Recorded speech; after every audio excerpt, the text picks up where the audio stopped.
Balwani learns his fate for defrauding investors and patients. Just ahead, the case prosecutors and defense attorneys are making right now inside of a San Jose courthouse. Good morning. Thanks for joining us for our midday newscast. I'm Marcus Washington. And I'm Laura Garcia. And a reminder, you can also watch us live on Roku, Amazon Fire, Apple TV, and online. The sentencing hearing for former Theranos president and COO Sunny Balwani is now underway. Jurors in July convicted him on 12 counts of criminal fraud for misleading investors. Prosecutors are asking he serve 15 years in prison. We have live team coverage for you, in-depth analysis ahead of today's decision. We're going to begin with NBC Bay Area's Chris Sanchez. She's live for us outside of the federal courthouse in San Jose. And Chris, a much different scene than what we saw earlier in the month or a month ago when we dealt with Elizabeth Holmes' sentencing.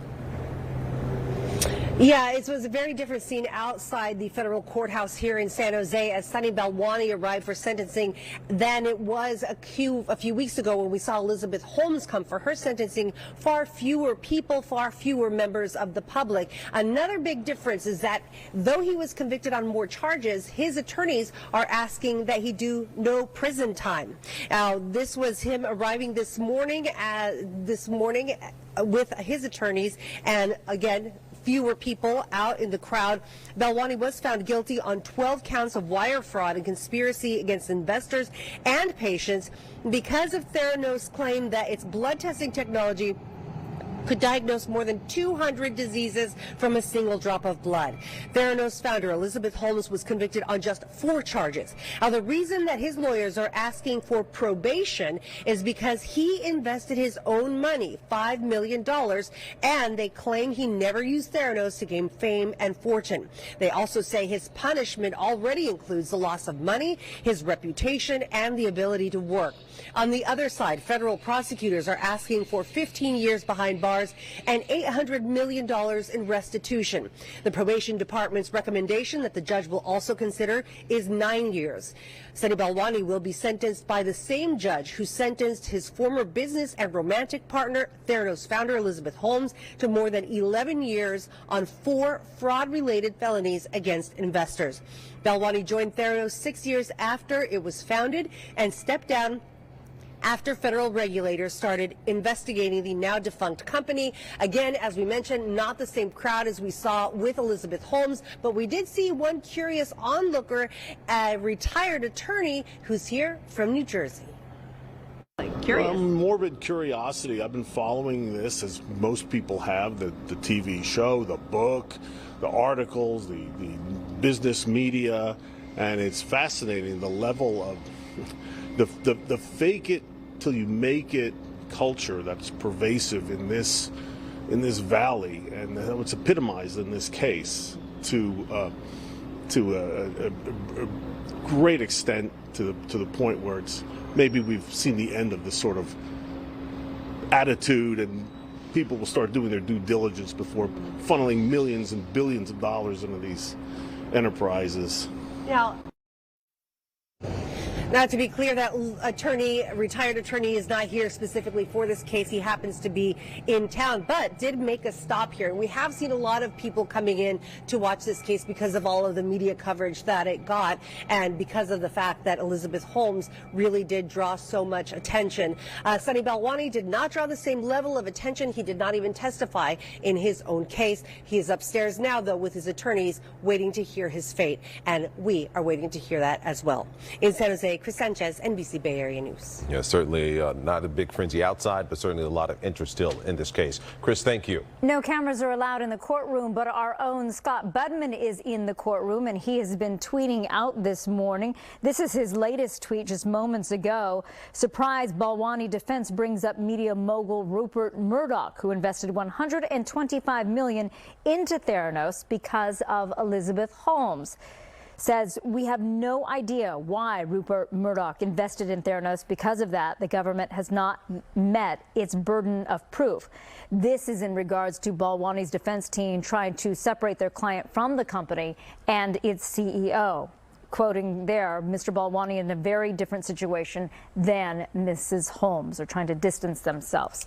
Well, today's sentencing comes less than 3 weeks after Holmes was sentenced to more than 11 years in prison for her role in the scheme. Now, Holmes is required to surrender to authorities in April of 2023. That's going to give her time to give birth and bond with her newborn child. During her sentencing, Holmes spoke to the court. She broke down, crying and apologizing to patients and victims. During the trial, Holmes accused Balwani of emotional and sexual abuse. Balwani's attorneys have denied those claims. On Friday, lawyers for Holmes filed a notice of an appeal and requested that he be allowed to free on bail until her appeal is decided. Experts say that can take years. Well, legal analyst Dean Johnson joins us now. He's been following the case as well. Dean, today's sentencing about Sunny Balwani, but obviously Elizabeth Holmes' name hanging all over these proceedings as well. They're trying to distance themselves from her now. What do you think is going to happen in regards to her sentencing impacting what happens to Balwani today? Well, I think Holmes' sentencing sets a benchmark for Balwani's sentencing.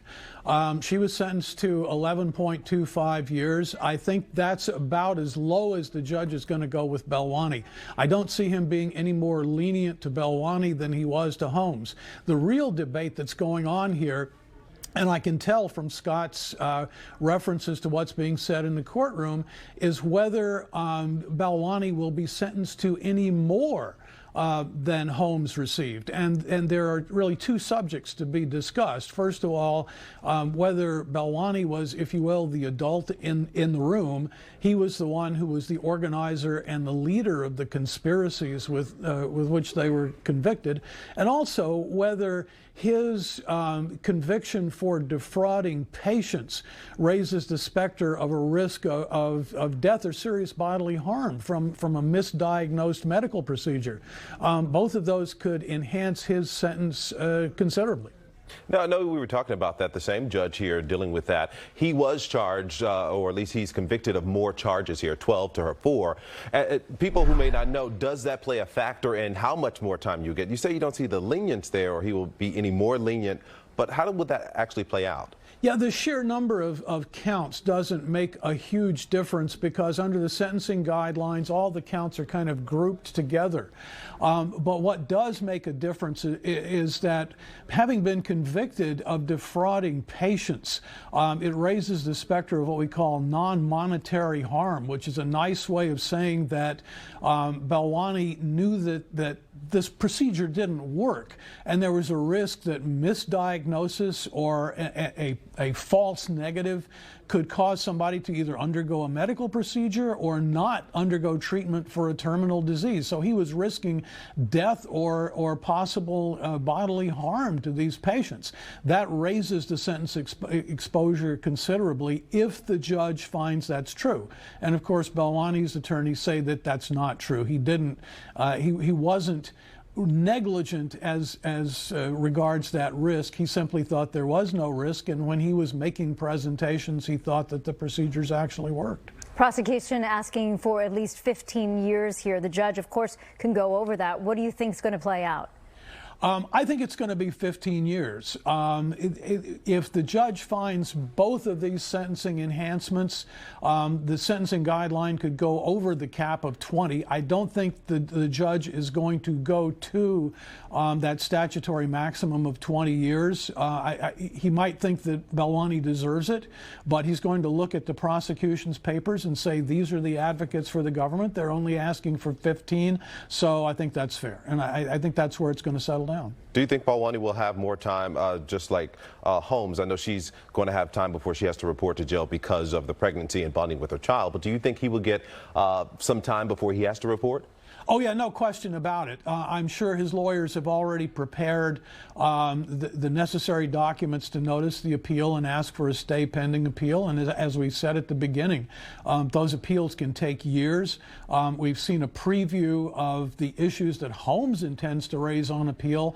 And I would imagine that Balwani's lawyers would raise not only those issues, which are numerous, but that they have some of their own ideas about what should be appealed as well. Very much so. All right, a lot to follow there. Legal analyst Dean Johnson, thanks so much for joining us. Sure, my pleasure. All right, Scott McGrew joining us now. And Scott, I know we talked about this, some of the lessons Silicon Valley has learned or should have learned through all of this. The number one thing you would think, especially with so much money is involved, to ask those hard questions. Ask the hard questions. I mean, you got a 19-year-old with no medical training, drops out of school to create a machine she won't show to anybody, working in real time. It almost sounds silly in retrospect. And this gets lost sometimes. Dozens and dozens of established venture capital firms and independent investors looked into what Holmes and Balwani were offering and said, no, we do not believe you. But Holmes and Balwani were able to find some people who would say yes.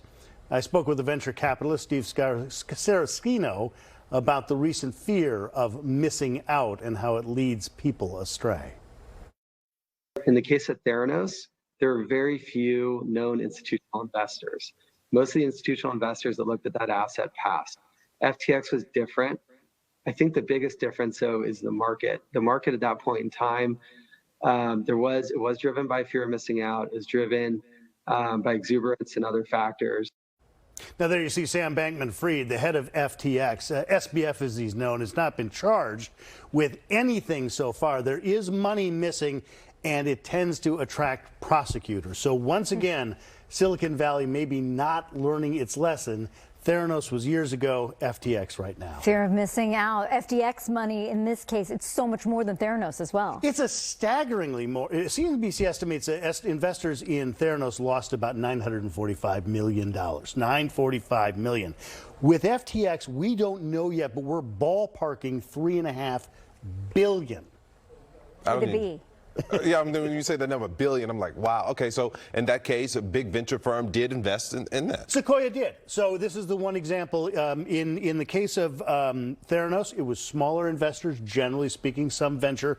In the case of FTX, it was a big, white shoe firm, that knew what it was doing, but didn't ask the right questions in the case of Sequoia and FTX. Yeah. There's so much money involved, too. Yes. Right. Well, when you hear of a big like Sequoia, then others pour into it, too. Yes. You're thinking if they've done that, exactly. Like I said, that was the area, if you don't invest, you might miss out. So. This fear of missing out, but not asking the right questions. Hopefully the next time everybody gets it right. I think it's changed. At least I hope so. That's certainly a lot to follow. Thank you, Scott. All right.